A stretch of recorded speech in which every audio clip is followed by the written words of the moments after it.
আসসালামু আলাইকুম রহমতুল্লাহি ওয়া বারাকাতুহু। আশা করি যে যেখানে আছেন সবাই ভালো আছেন এবং সুস্থ আছেন। আল্লাহর রহমতে আমরাও ভালো আছি। এই যে নতুন একটা ব্লগ নিয়ে আবার হাজির হলাম আপনাদের মাঝে। দর্শক বন্ধুরা, আপনারা দেখতে থাকেন আমার ভিডিওটা। আজকে হচ্ছে হাঁসের মাংস রান্নার এই ভিডিওটা দিয়েছি। আশা করি ভালো লাগবে সবার। আমি হচ্ছে হাঁসের মাংসটা রান্না করছি। আসলে এই হাঁস নিয়ে অনেক কাহিনী। দুইটা হাঁস আনছে বাজার থেকে। ওই হাঁসগুলা হচ্ছে একটা হচ্ছে ওইখানে পশমগুলা হচ্ছে ড্রেসিং করে আনছিল, কিন্তু একটা ফ্রেশ ছিল আর একটার মধ্যে অনেক গ্যারা ছিল ছোট ছোট। ওইগুলো বাঁচতে গিয়ে আমার অনেক লেট হয়ে গেছে রান্না করতে। আজকে তাড়াহুড়া করে যে রান্না করে নিচ্ছি। আসলে ছোট বাচ্চা যাদের আছে সবাই তো জানেনই যে কী ব্যস্ত থাকতে হয় সারাদিনের মধ্যে, যে খাবার তৈরি করতে হয়, গোসল আছে, সব কিছু মিলে আবার মুস্তাকিমের মাদ্রাসা আছে, সব কিছু মিলে মানে অনেক দ্রুত সব কিছু সারতে হয় আমার প্রতিদিন। রান্নাটা এক একদিন এক এক টাইমে আসি আমি, ওইভাবে রান্না করি। লোকজন থাকলে আবার ওই সমস্যাটা হয় না, এক একজন এক একটা করে দিলে পরে সুবিধা হয় আমার জন্য। যে কোনো বাচ্চার মাদের জন্য হচ্ছে সহজ হয় কাজটা করা। আসলে আমাদের বাসায় ওইভাবে লোকজন নাই, তো ওই জন্য আমার একাই সব কিছু করতে হয়। ওই জন্য হচ্ছে দেরি হয়ে যায় সব কিছু করা।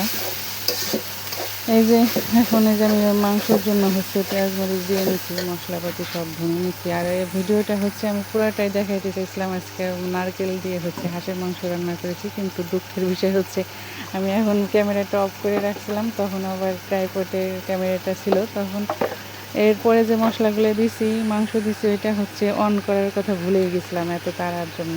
ওইটুকু আর দেখাইতে পারলাম না। আমি হচ্ছে আজকে এসে নারকেল দিয়ে হচ্ছে হাঁসের মাংস রান্না করছি। আশা করি আপনাদের ভালো লাগবে আমার রান্নাটা দেখে।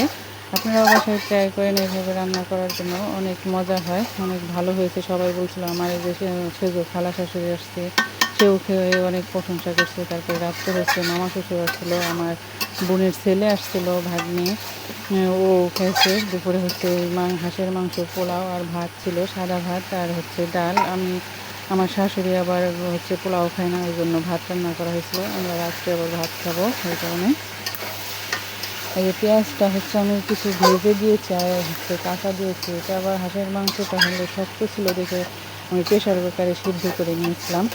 ভুনার পরে হচ্ছে প্রেশার কুকারে দিয়েছি। মাংসটা যত ভুনা হবে তত স্বাদটা তো বাড়বে মাংসটা। এটাই হচ্ছে একটা টিপস, যে যত ভুনবেন আপনি, কষাবেন মশলাপাতি দিয়ে, ততটা মাংসের স্বাদটা আরও দ্বিগুণ বেড়ে যায়। আবার খেতে অনেক মজা লাগে। হাঁসের যে একটা গন্ধ থাকে, ওই গন্ধটা থাকে না যখন এই মাংসটা কষানো হয় সব মশলাপাতি দিয়ে একবারে। আর নারকেলটা দিলে হচ্ছে গন্ধ একদমই থাকে না। যারা হাঁসের মাংস খাইতে পারেন না তারা এইভাবে ট্রাই করবেন নারকেল দিয়ে।